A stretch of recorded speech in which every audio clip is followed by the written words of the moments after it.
नमस्ते दोस्तों, ਉਹ ਸਤਿ ਸ਼੍ਰੀ ਅਕਾਲ जी, कितना तुसी?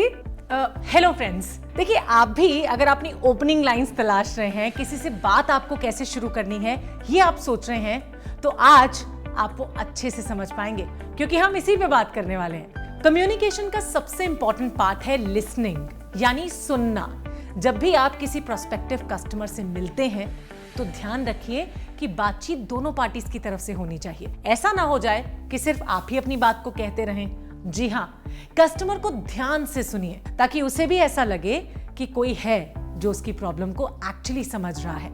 अगर वो कस्टमर ज्यादा बातें नहीं करता तो आप उससे सवाल जवाब कीजिए, उससे फीडबैक मांगिए ताकि वो थोड़ा खुलकर बात कर सके।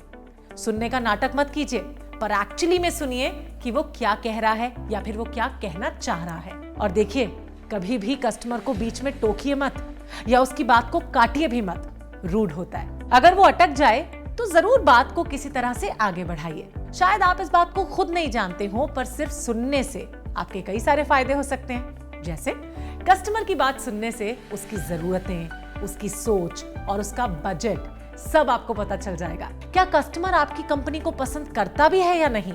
क्या वो किसी कॉम्पिटिटिव ब्रांड का फैन तो नहीं है?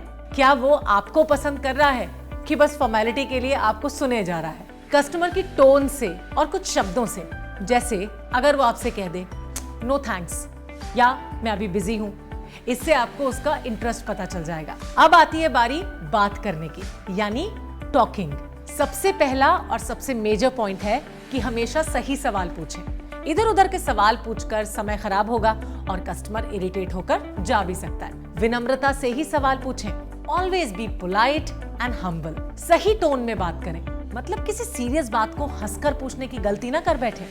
रिसर्च ये बताती है कि अगर कस्टमर की भाषा के अनुसार आप उससे बात करते हैं तो कस्टमर का भरोसा जल्दी जीत पाएंगे। अगला इंपॉर्टेंट पॉइंट है कॉमन सेंस। अगर क्लाइंट थोड़ा रिलैक्स होकर बात करना चाह रहा है तो आप भी शांत हो जाएं, ज्यादा एक्साइटमेंट और एनर्जी से काम ना लें। देखिए, अगर क्लाइंट बहुत ज्यादा मजाकिया है तो आप ओवर फ्रेंडली होने की कोशिश मत कीजिए। Always follow the rule, be in your limits. अगर क्लाइंट तजुर्बेकार है, यानी एक्सपीरियंस्ड है, मैच्योर है, तो आप भी उसे मैच्योरिटी के साथ ही हैंडल कीजिए। और अगर क्लाइंट एक बिजनेसमैन की तरह सोचता है, सिर्फ अपना फायदा देखता है, तो उसे सीरियसली संभालें। अच्छा, एक बात बताइए, क्या आप अपने कस्टमर से तभी अच्छा बर्ताव करेंगे जब वो आपको बिजनेस देगा? सोचिए। जी नहीं, आपकी डील हो या ना हो, हमेशा कस्टमर को इज्जत दीजिए, उससे गंभीरता से बात कीजिए। मिलते और अलविदा लेते वक्त एक अपनापन दिखाइए ताकि आपसे खुश होकर वो कस्टमर कभी ना कभी तो आपको बिजनेस जरूर दे। भाई देखिए, एक सेल्समैन अगर कस्टमर की बॉडी लैंग्वेज को समझ जाता है ना, तो भी उसको फायदा हो सकता है। अब आप कहेंगे कैसे? कस्टमर कितनी देर तक आपकी प्रेजेंटेशन को देख रहा है, कस्टमर कितना ज्यादा आपसे बात कर रहा है, या फिर कितनी देर तक वो लगातार आपको सुन रहा है। क्या उसकी बॉडी पोजीशन आपसे सहमति का इशारा करती है, या उसके हाव भाव से आपको पता चलता है कि वो आपको और सुनने के लिए या आपसे और बात करने के लिए तैयार है या नहीं है? इन सभी सिग्नल से आप अपनी सेल्स को बेहतर जरूर कर सकते हैं। अब सवाल ये उठता है कि आपकी खुद की बॉडी लैंग्वेज कैसी होनी चाहिए? हमेशा मुस्कुराते रहें, ऑलवेज वेयर अ स्माइल।